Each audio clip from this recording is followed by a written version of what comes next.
Welcome to the Open to Hope Show. I'm your host, Dr. Gloria Horsley, with my daughter and co-host, Dr. Heidi Horsley.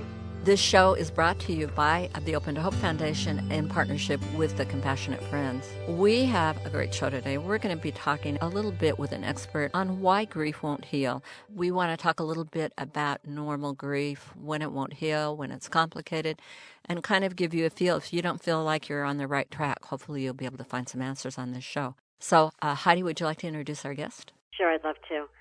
Our guest today is Dr. Phyllis Kosminsky, and she is a clinical social worker in private practice and at the Center for Hope in Darien, Connecticut, where her work focuses on grief, loss, and trauma. She is the author of Getting Back to Life When Grief Won't Heal, in which she discusses challenges that often accompany the loss of a loved one, as well as resources for moving through complicated grief. Welcome to our show. It's great to have you on the show today. How did you get into the field of grief and loss and trauma? That's an interesting question. You know, it's my impression, and maybe it's yours as well, that a lot of us who work in this field got into it because of an experience that we had, something that really was formative in our lives. And for me, that was my mother's death when I was 9. And for many years in my professional work, I studiously avoided working with people who had lost a parent, who had had an early loss as a child. But that is initially, I think, what drew me to it. And so when an opportunity arose, when someone called and said, you know, there's a job opening at the Center for Hope, do you think you might want to go over there and talk to them? I did, and I've been there ever since. You know, I think that, first of all, you know, we need to understand that grief takes a lot longer to heal than people in our culture, people, you know, our friends, our family, especially people who haven't had a significant loss, Gloria, often expect that we're going to get better more quickly than we are. And, you know, and it's their credit. They want us to get better. They want us to be okay. You know, it's not that they're bad people and they just want us to get over it. It hurts the people who we love to see us suffering. And so they encourage us. They might say things like, you know, your mother would want you to, you know, get back to life, or your husband would want you to start dating again, you know, whatever it is. But what this does is it really diminishes and really kind of devalues the power of grief. Because if you think about how large a part someone who you love plays in your life, how are you supposed to adjust to the loss of that person within a year? How is that supposed to happen? It just isn't, it's not realistic, it's not reasonable, and certainly in some cases, people have an easier time than others. I was at a Shiva call. I don't know if you're familiar with Shiva. It's the Jewish tradition, you know, and after the funeral, you go to somebody's house and you sit with them, and I went to a Shiva call for a friend of mine whose father died at the age of 93. This was not a tremendously traumatic death for the people there, and I suspect that within a year, they'll still miss him, but they know that he lived a long, full life, and they'll, you know, I think they're going to, you know, do okay in terms of getting past that. But for other kinds of losses, it takes a lot longer. For someone who's lost, you know, a child, it takes a lot longer. For someone who's lost a spouse, it takes a lot longer.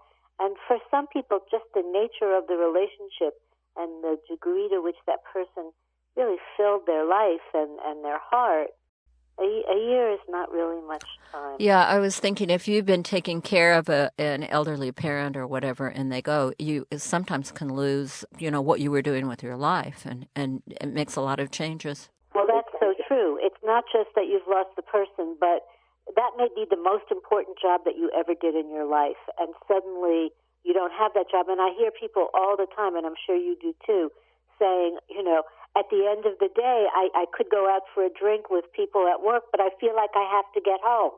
Right. You know, and I really want to emphasize that those kinds of feelings like I have to get home, and then you slap yourself in the head and you say, no, I don't. Or you go to the supermarket and you think, I'm going to pick up some of those oranges for Dad, and then you realize, no, I'm not. You know, those things are completely normal, those kinds of reactions, because we just get so acclimated to taking care of a person. Well, I know I have, you know, I got home from the funeral, and the first thing I wanted to do was call my mother, but it was her funeral. So, do you know what I mean?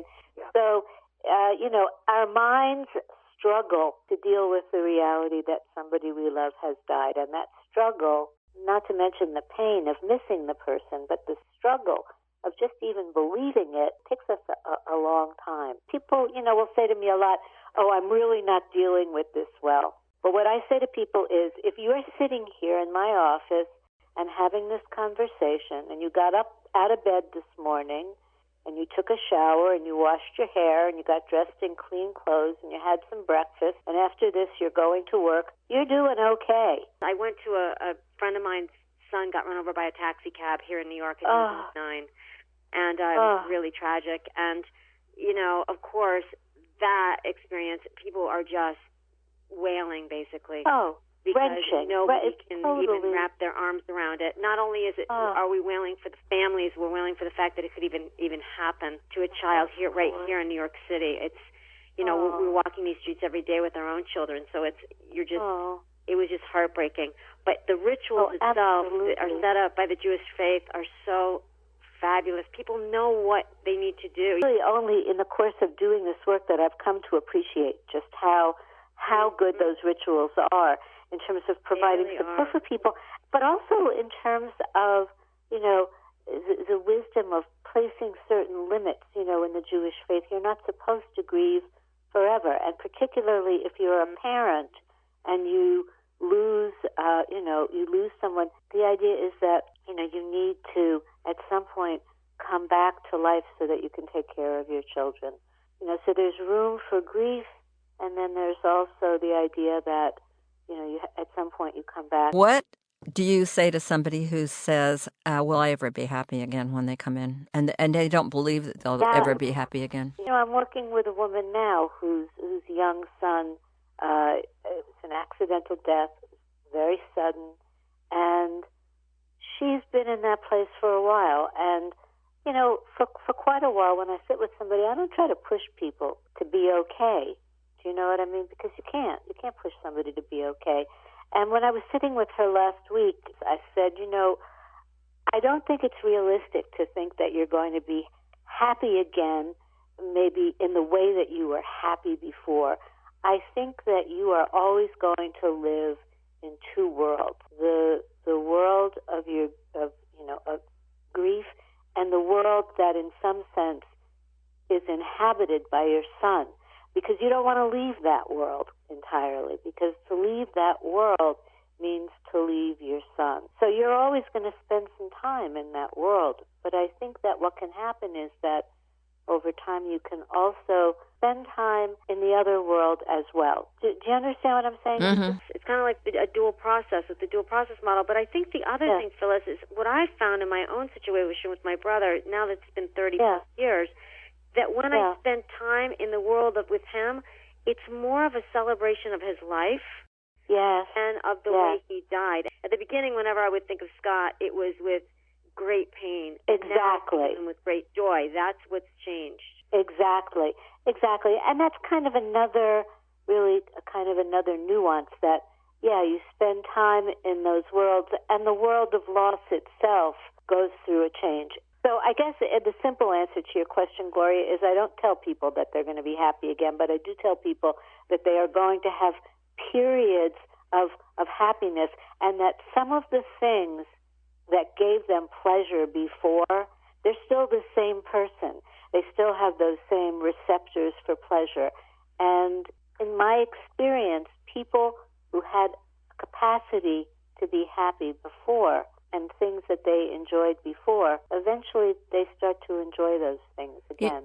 That's a good point, because one of the things that I do think you have to realize, if you were not a happy person before you had a death in your family, you're not suddenly going to come and be a smiley, happy person after. You may have been working on it at that time, and you may continue to work on it now. So you do have to look at some of the past history. My clients take away oftentimes, and I'm sure yours do too, Phyllis, is that I normalize a lot of what they're going through. And I say, I've worked with a lot of other clients. Obviously, if I see something that's a red flag, I tell them. I can also guide them and say, well, what you're describing to me is a normal experience. Wait a minute. I want you to give me 3 red flags if I need to get more help. What are 3? Okay. I go to the cemetery every day, and I sit there, for a couple of hours, and it's very hard for me to leave. If somebody's wanting to take their life and if they have a plan and access to a plan. I mean, it's one thing to say, I wish I wasn't going to be here, the pain is that great, but I don't want to kill myself. So just making sure you get in desperate situations that people are safe and that they're not in a place where they want to harm themselves. The red flag for me is when people start to isolate themselves. Mm-hmm. They don't want to go out. They don't want to leave the house. They start cutting off from friends and family because they feel like nobody understands, and their life just becomes more and more lonely, and they don't have the resources that they need. I mean, I really do believe that we're not meant to grieve alone, and when people start to isolate, I worry. We're also going to have moments, I mean, there are just going to be times where you're just kind of rocking along and you're just fine, and it could be in the supermarket, it could be when you're out to dinner, it could be when, anywhere, anytime, all of a sudden it just hits you. And it can hit you hard, and you need to know that that's part of it too. Just because you're not thinking about it and just because it's not a special day, those thoughts and those feelings are in your body, and they're there all the time. And they pop up in reaction to things that you might not even be aware of. Like it might be the time of year. Right, those anniversary reactions, right? Sick. Yeah. Yeah, but not even just an anniversary reaction, but maybe even just the temperature or the quality of the light or the way the air smells. It's the beginning of fall, and you're starting to get that smell in the air and seeing the leaves change.